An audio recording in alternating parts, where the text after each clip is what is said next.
আপনাকেও ধন্যবাদ আপনার প্রশ্নের জন্য। অবশ্যই আল্লাহর কাছে শুকরিয়া, আলহামদুলিল্লাহ, যে আমরা যে ফ্যামিলি কার্ডের কথা জনগণকে বলেছিলাম নির্বাচনের পূর্বে, সেই ফ্যামিলি কার্ডটি মানুষ গ্রহণ করেছে।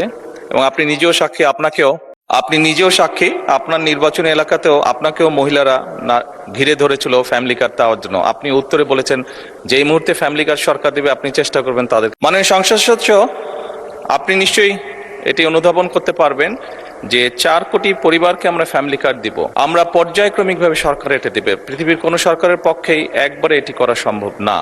এই ডাটাগুলো কালেক্ট করতে হবে, কার কি অবস্থা, প্রত্যেকটা ফ্যামিলির ডাটা কালেক্ট করবে, পর্যায়ক্রমিকভাবে আমরা দিব। এবং প্রথম স্টেজে আমরা যারা ভালনারেবল ফ্যামিলি, আমরা তাদেরকে এই কার্ডগুলো দিব। কাজেই ধীরে ধীরে আমরা বাজেটটি তৈরি করব এবং ধীরে ধীরেই আমরা কার্ড দেওয়ার সংখ্যাটা ধীরে ধীরে আমরা বাড়াবো।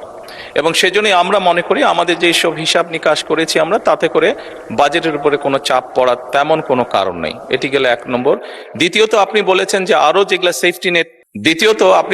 যে আরো যেগুলো social security safety net program আছে সেগুলির সাথে কনফ্লিক্ট করবে কিনা। মাননীয় সংসদ সদস্য, আপনি যদি দেখেন এই মুহূর্তে যে কটি ধরনের ডিফারেন্ট কাইন্ডের এই ধরনের প্রোগ্রাম আছে, আপনি যদি সবগুলোর অর্থ সহযোগিতা অ্যাড করেন, দেখবেন যে ফ্যামিলি কার্ডে যেই 2,500 টাকা দেওয়া হচ্ছে সবগুলো অ্যাড করলে সেটার পরিমাণ না। অর্থাৎ ফ্যামিলি কার্ডে যেই সহযোগিতা দেওয়া হচ্ছে টাকার ভলিউমে সেটা সবচেয়ে বেশি,